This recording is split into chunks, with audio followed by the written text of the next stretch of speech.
Jorvik. October 975, dawn breaks over the River Ouse in northern England. This is York, but the Vikings call it Jorvik, and for the past century, it's been their city.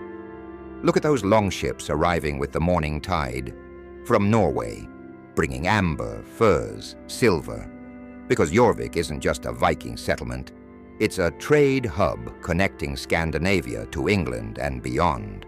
That craftsman lighting his fire, Thorfast, master bone carver. He's worked this street for 30 years. Coppergate, street of the cup makers. Every building here is a workshop. Bone carvers, leather workers, silversmiths. This woman walking to market, Elfgifu, Anglo-Saxon, Christian. Her ancestors lived here before the Vikings, but she's adapted. Learned some Norse. That cross she wears, it exists alongside Thor's hammers. And that warrior inspecting amber, Halfdan, Norwegian trader, used to raid England. Now he trades with England, still carries his sword though. This is Jorvik, Vikings and Anglo-Saxons, pagans and Christians, all living together. Morning, the workshops are humming. See Thorfast carving that comb? Every tooth cut by hand. One mistake, breaks. Archaeologists found hundreds of these combs here. Mass production, Viking industrialization. Coppergate means street of cup makers. And look, that pile of wooden cores, waste from turning cups, hundreds found. Jorvik was a manufacturing center. Svein, the leather worker, clean-shaven Danish style, making boots, over 300 leather shoes found at this exact spot. That silversmith? Olaf. Every finger has a ring. Advertising his work. He makes jewelry and coins. Jorvik had its own mint. Watch Elfgifu buying fish from a Norse vendor. Anglo-Saxon Christian. Norse pagan. Trading peacefully.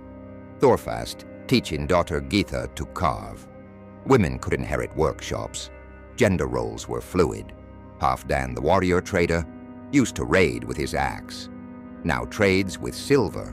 Vikings settle down, become merchants. Father Godric converting Vikings to Christianity. Few people listening, most still pagan.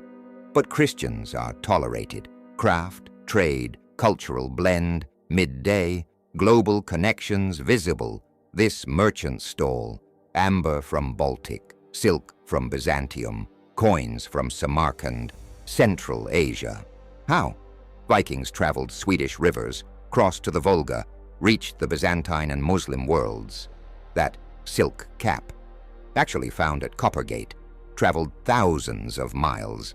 This is global medieval trade.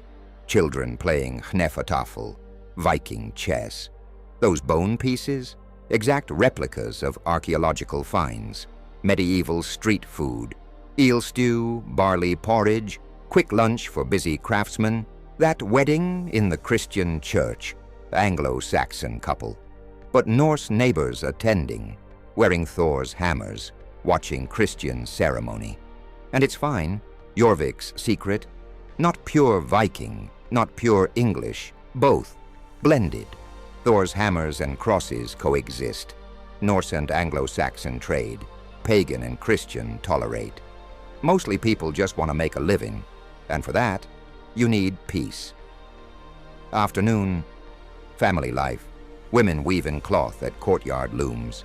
Every household made own clothing. Father Godric's school, teaching Latin alphabet. Christian church provided only formal education.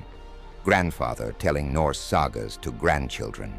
Oral tradition preserving Viking history before writing. Evening meal preparation. Families cooking together. Shared courtyards, close community.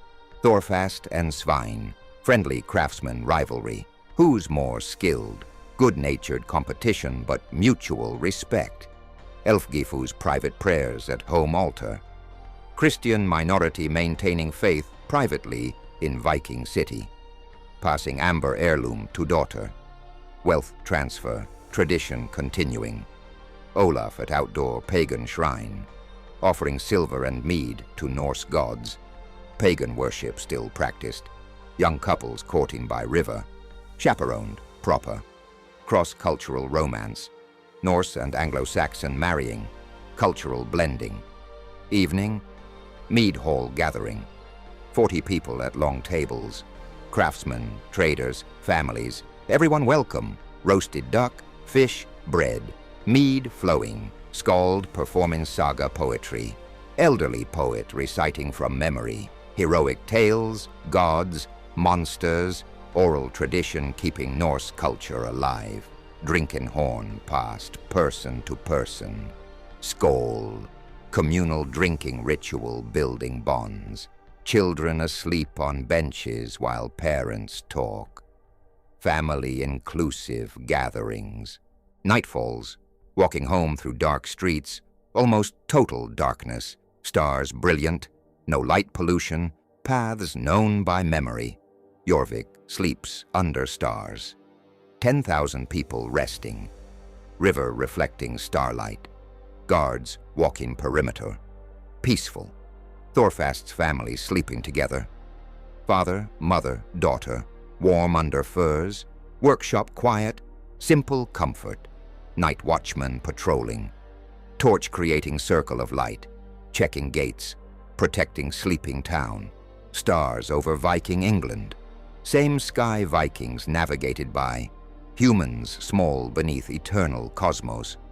1,000 years later, archaeologists will dig at Coppergate. They'll find Thorfast's workshop, exactly where we saw it. Bone combs, antler cores, tools, all preserved in mud. And today, the Jorvik Viking Centre stands on this exact spot. 21 million visitors is experiencing recreated Viking life.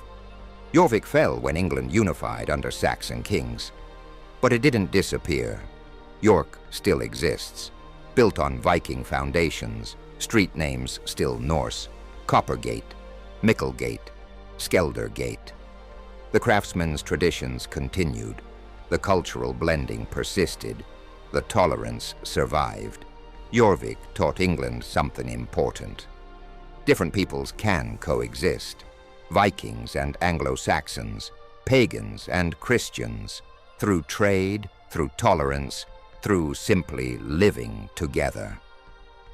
That's 24 hours in Viking England's hidden capital.